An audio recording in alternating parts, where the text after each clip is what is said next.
Après avoir parlé de nos enfants et de leur avenir, il est naturel d'élargir notre regard.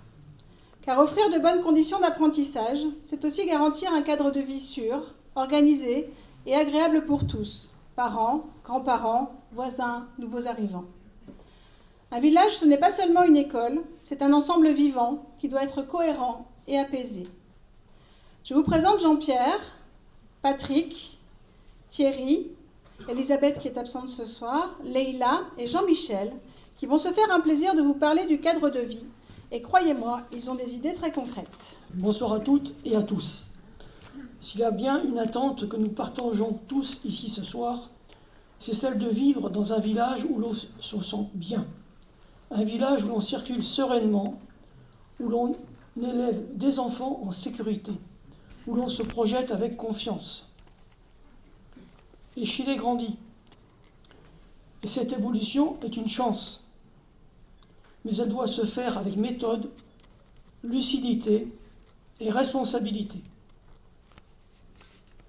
Nous voulons vous montrer que la sécurité et la qualité de vie ne se décrètent pas. Elles se construisent avec méthode. Nous voulons vous prouver que nous avons une vision globale, structurée et financièrement responsable pour accompagner la croissance d'Échillé sans la subir. Ce sujet vous concerne directement et surtout il concerne le village que nous laisserons le village de demain. Un développement non maîtrisé peut dégrader durablement notre qualité de vie. C'est pourquoi nous souhaitons vous présenter notre priorité, un cadre de vie paisible et sécurisé. Le premier engagement part d'un constat simple. Nous ne pouvons plus agir rue par rue, au coup par coup. Nous lancerons un diagnostic complet sur la circulation de la commune, la vitesse étant encore trop peu respectée par endroits, le stationnement qui doit être réfléchi dans sa globalité et ses usages réels, les zones dangereuses ou gênantes pour certains riverains et la gestion des eaux pluviales. À partir de ce travail sérieux, nous compléterons le plan pluriannuel d'investissement existant pour la rénovation de nos rues, financièrement maîtrisé. Nous poursuivons la rénovation des rues déjà programmée. Un budget d'environ 200 000 € est déjà prévu pour continuer à engager des rénovations. Planifier, c'est éviter les urgences coûteuses, c'est investir intelligemment.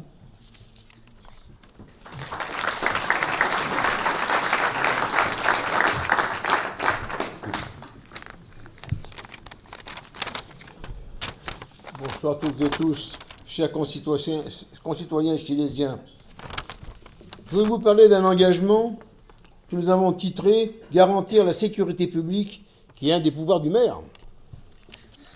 On ne peut pas attendre que les gendarmes règlent seuls l'ensemble des troubles de l'espace public.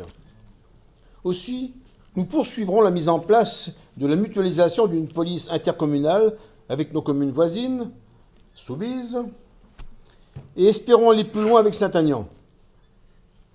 Car porter seule une police municipale qui se résume à l'emploi d'un seul agent est irréaliste en termes d'efficacité.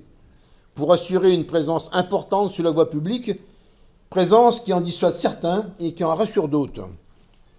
Le policier municipal, qui est placé sous l'autorité du maire, doit connaître, car connaître c'est prévenir, prévenir c'est entraver, entraver c'est protéger.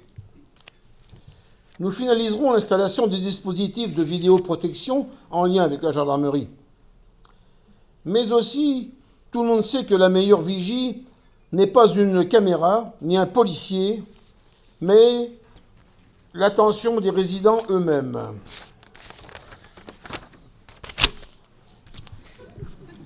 Excusez-moi. Vous avez un deuxième ? Oui, mais ça c'est des résidents eux-mêmes, je dis. Dans une circulaire ministérielle de 2019, la participation citoyenne, qui est un dispositif encadré, vise à favoriser le rapprochement entre la gendarmerie, le maire et la population, et à développer auprès de celle-ci une culture de la prévention de la délinquance. L'implication des citoyens doit être pleinement reconnue et valorisée, notamment au travers de réunions de quartier avec des référents sécurité ou des dispositifs encadrés et contrôlés par l'autorité municipale, le maire. Nous proposerons d'étudier un dispositif de veille citoyenne bienveillante fondé sur l'attention collective et la solidarité du voisinage. Une commune sûre est d'abord une commune où l'on se connaît et où l'on est attentif les uns envers les autres. Et je conclurai en disant, redonner sa place aux citoyens, c'est bâtir une alliance démocratique entre le maire, les forces de sécurité, la gendarmerie, et ceux qui le protègent. Je vous remercie.